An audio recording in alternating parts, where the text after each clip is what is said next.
Ladies and gentlemen, the academic procession is about to enter the hall. Would you please stand?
La Trobe University acknowledges the Wurundjeri people of the Kulin Nations as the traditional custodians of the land upon which the Bandura campus is located.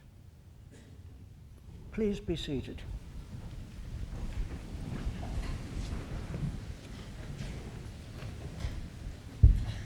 I declare this to be a ceremony authorised by the Council of La Trobe University, at which I shall, with the authority of Council, confer degrees and award diplomas.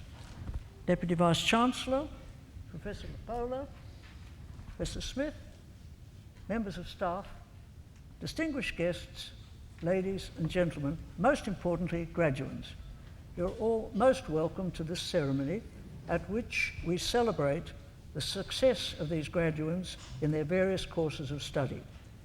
My congratulations to them on their having achieved the high standards the university sets for its awards, and in doing so, I'm sure they would wish me to acknowledge the encouragement and dedication that's been extended to them by the academic staff throughout their course. You graduates can be proud of your degree and of the university which has prepared you for this graduation today. Today is indeed a milestone in your career. For some of you, it is your entree to a profession, teaching or some other, and postgraduate extensions of those professions. Others of you have taken a more general degree in the humanities, but irrespective of your primary training and possibly your first intentions of a career path, my observations have been that many of you will change direction as your career progresses and opportunities emerge. You may perhaps undertake postgraduate training, or perhaps in a divergent or an adjacent field, or embark on a completely new enterprise altogether. Flexibility of mind and outlook is something which I hope you've acquired whilst you've been at the university, and that you will take the opportunity to keep abreast of developments in your discipline through the university itself and through your professional societies. Today, it's highly unlikely that you will operate in the same field for the same employer for the whole of your working life.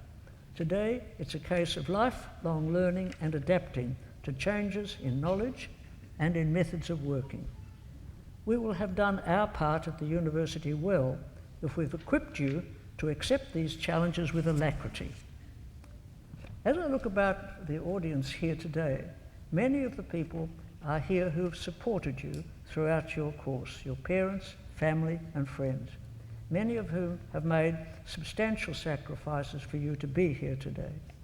I'm sure you would wish me to thank them on your behalf, as I do most sincerely on behalf of the university also.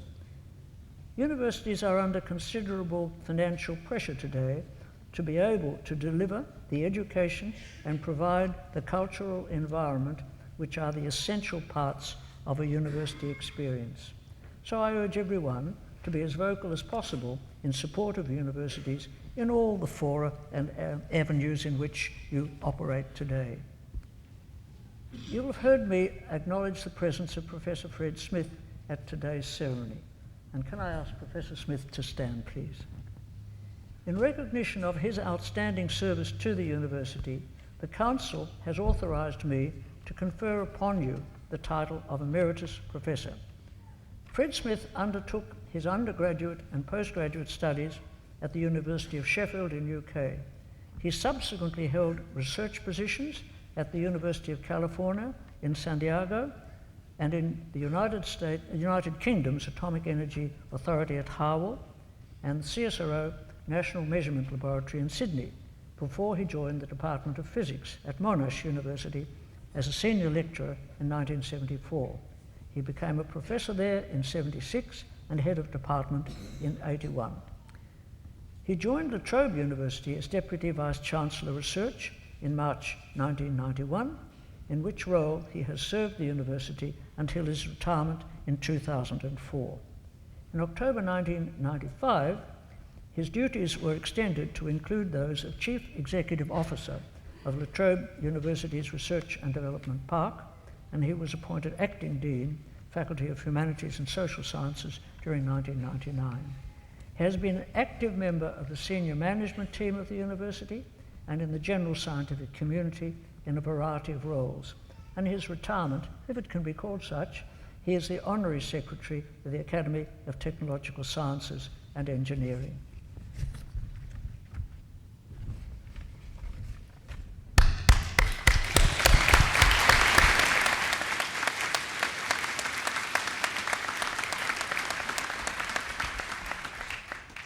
At each graduation, we have the pleasure of an address by a distinguished scholar.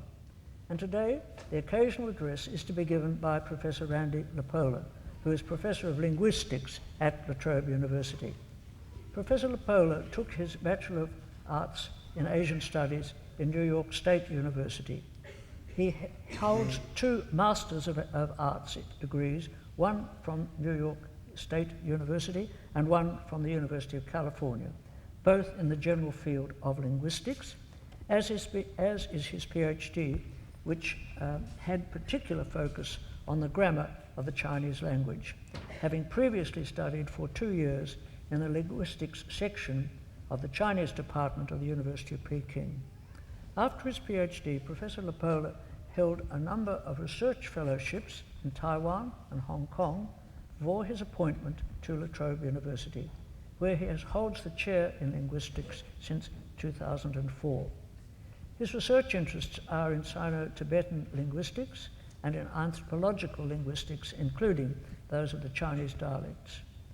Professor LaPolla has contributed extensively to the literature and is editor of several journals in these fields.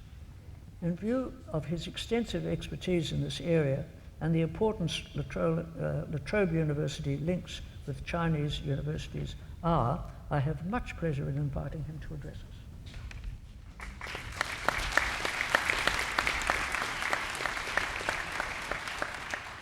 Thank you very much, Chancellor. Chancellor, Deputy Vice Chancellor, graduates, and guests. First, I'd like to say to all of you who are graduating, congratulations. You're taking a big step up in the world. In fact, the word graduate derives ultimately from Latin gradus, a step. In some universities, this ceremony is called commencement, meaning beginning, as it marks the beginning of a new stage in your life. As an educator, I hope it is just the beginning of a lifetime of active learning. Education is about learning what is possible. In your time at Trobe University, we have only been able to give you a small taste of what is possible. But what we hope to have given you is the skills to be able to develop the knowledge that you will need, and by showing you some of the possibilities, we hope we have given you the flexibility of mind to be open to other possibilities. Be aware that your knowledge is quite limited. Do not be trapped in the knowledge that you have. Seek always to expand your knowledge, but always question it, even your deepest held beliefs, and seek to verify them, as what we think of as facts are simply hypotheses we haven't proven wrong yet. This can only be done by remaining humble about your knowledge and your way of seeing things, and by being open to new knowledge and new ways of seeing things. As the philosopher Simone Weil once said, "The intelligent man who is proud of his intelligence is like the condemned man who is proud of his large cell." Do not be limited by what you know to only what you know. You need to be open to other possibilities. One of the best ways to open yourself to other possibilities of thought is to learn another language, as it is hard for someone who only speaks one language to even understand that there can be other radically different ways of construing the world. There's an old saying that to learn another language is to acquire another soul. As a linguist, I'm acutely aware of how a language embodies a particular way of construing the world, but only one of many possible ways of construing the world. As there are roughly 6,000 languages in the world today, there are potentially 6,000 different ways of construing the world. This makes for a wonderful intellectual diversity, but the distribution of speakers per language today is quite uneven. 96% of the people in the world speak only 4% of the languages. The other 4% of the population of the world speaks the other 96% of the languages, and so each of these languages has a much smaller speaker base. Just 10 languages, including English, Chinese, Hindi, and Spanish, account for half of the world's population. This predominance of just a few languages in the world to the detriment of the many other languages is something new in the history of the world, largely due to large-scale colonization and part of the ongoing trend of globalization. It has been estimated that 10,000 years ago, even though there are only about 10 million people in the world, there were as many as 20,000 languages. Today, there are almost 7 billion people in the world, but only 6,000 languages, and the number of speakers of most of the smaller languages is diminishing rapidly. There are now many languages in the world that we consider endangered, much like species of animals or plants are considered endangered. That means that they're likely to die out within the next generation or two. In fact, it's conservatively estimated that by the end of this century, half of the languages spoken in the world today will be extinct. Some could be saved or at least recorded while they're still viable, and many linguists, as well as UNESCO, feel that it is important to make an effort to document and maintain these languages, to maintain the diversity of thought that they manifest. But some other people have asked, why should we save endangered languages? Wouldn't it be great if we all spoke one language, in particular English? Some have even argued that English speakers should never have to deal with other languages, and so, for example, Italian operas should be translated into English. But there are at least two problems with this way of thinking. One is ignorance of the fact that each language manifests a way of construing the world, a way of thinking, a culture that is unique. You cannot simply translate from one language to another and assume there's no change in meaning or loss of meaning, not to mention the feel of the language in something like an opera. Even translating a simple word such as the English word soup can be problematic when the culture that underlies the language you're translating into is different from that of English speakers, as the boundaries of the category of things that include what in English we call soup and the prototype object that gives the category its core meaning, that is, what we think of when we hear the word soup, could be different in the other culture. The other culture may also cut up the world more finely than we do, and so have several words for what in English is one concept, or it may be the other way around. Before I learned to speak Chinese, I thought of shrimp, prawn, and lobster as three very different animals because they have unique names in English. In speaking Chinese, though, the three are treated as the same sort of animal, differing only in size. So now I have two different possibilities in terms of understanding the nature of these animals. This is a very minor example, almost trivial, but it's hard to express how deep the differences can be, especially in speaking only one language, as they are so fundamental, so I'll have to just leave it at that. Loss of a language, or more correctly, loss of the way of thinking that underlies and is manifested in the language, means a loss of a unique way of viewing and understanding the world. Those who think we should allow the smaller languages to die out are assuming that there is no knowledge manifest in those languages that is worth worrying about. This was stated explicitly by the American commentator John J. Miller in an article in the Wall Street Journal some time ago. In referring to the fact that in one Australian language there are different words for different types of edible grubs according to the type of bush where they are found, he implied this information is not useful. As he says, the speakers of the language, quote, would rather eat a Big Mac than a fistful of beetle larvae, unquote. This writer was assuming that his culture is superior to all others, and anything worth knowing he already knew, and so he had nothing to learn from these other languages. It is this attitude of ignorant arrogance that I'm arguing against today. To assume outright that one's way of viewing the world is the only valid one, and that there cannot be anything useful in understanding someone else's way of viewing the world, is what I was talking about earlier as being trapped in your knowledge and becoming proud of your knowledge to the point of arrogance. This is in fact the arrogance of ignorance, and it is this that I hope you can avoid as you go out into the world. Today, the arrogance of ignorance holds sway in the United States and in other parts of the world where fundamentalists of different denominations and ideologies hold the reins of power. Much of the death and destruction going on in the world today is supported by this sort of ignorant arrogance, a mentality that assumes that my way of thinking is the right way, the only legitimate way. The other problem with the view that we should not be worried about endangered languages becoming extinct is that lack of diversity leads to death, or at least a lack of progress. This is true in the evolution of species, as without diversity in the gene pool, a species will not be able to adapt to new situations and so will die out. And it is true in human affairs as well. One need only look at the latter part of the aptly named Dark Ages of Europe, when one way of thinking held sway and no challenge to that way of thinking was tolerated. That was certainly not a time of progress in Europe. With the Renaissance, there was once again diversity of ideas and tremendous progress followed. So I'm asking all of you not just to be tolerant of diversity, though that is the first step. I'm asking you to celebrate diversity, and not just because we get to eat more kinds of interesting food. Celebrate different ways of thinking. Learn a language very different from your own, one that represents a very different way of thought. Keep learning in all areas and try to understand how people of other countries and cultures might be thinking when you or your nation interact with them. Be open to the many possibilities manifest in the diversity of cultures and ways of thinking in the world, and how they may teach us how better to live in the world. Thank you, and once again, congratulations to all of you.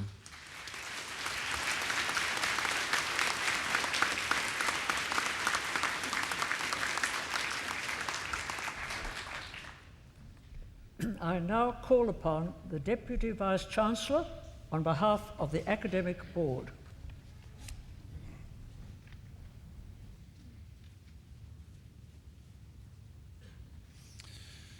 Chancellor, I certify to you and to the University that the candidates who this afternoon will be presented to you by the Acting Dean of the Faculty of Humanities and Social Sciences and the Interim Dean of the Faculty of Education have met the requirements for the awards of their degrees and diplomas and are therefore entitled to receive those degrees and diplomas.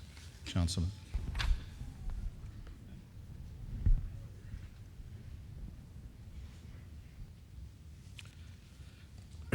Will the candidates who have qualified for the various degrees and diplomas please stand?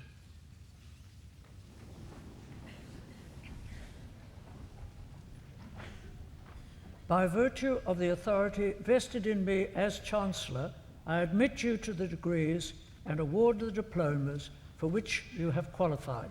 Please be seated. I now call upon the Acting Dean of the Faculty of Humanities and Social Sciences to present the graduates and diplomates from the Faculty of Humanities and Social Sciences.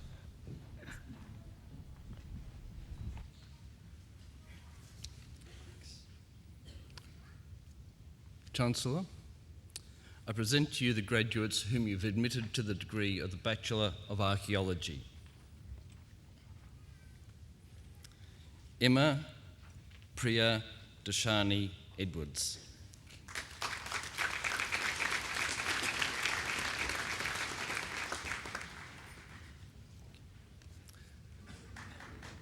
Bethany Kate Hassold.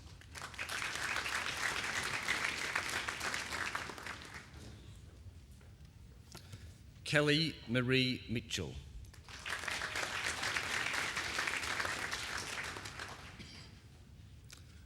Alexander Matthew Stone.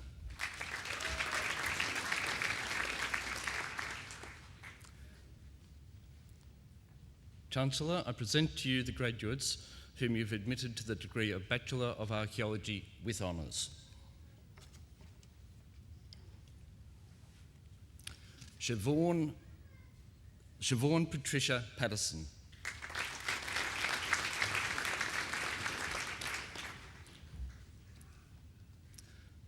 John Leslie Stevens.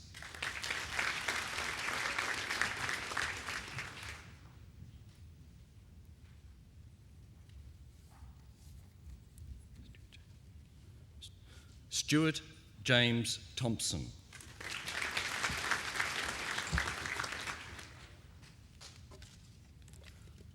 Chancellor, I present to you the graduates whom you've admitted to the degree of Bachelor of Arts.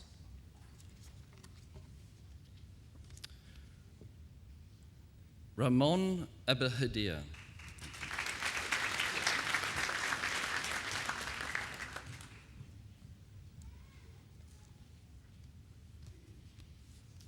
Cheltu Abraham Adams.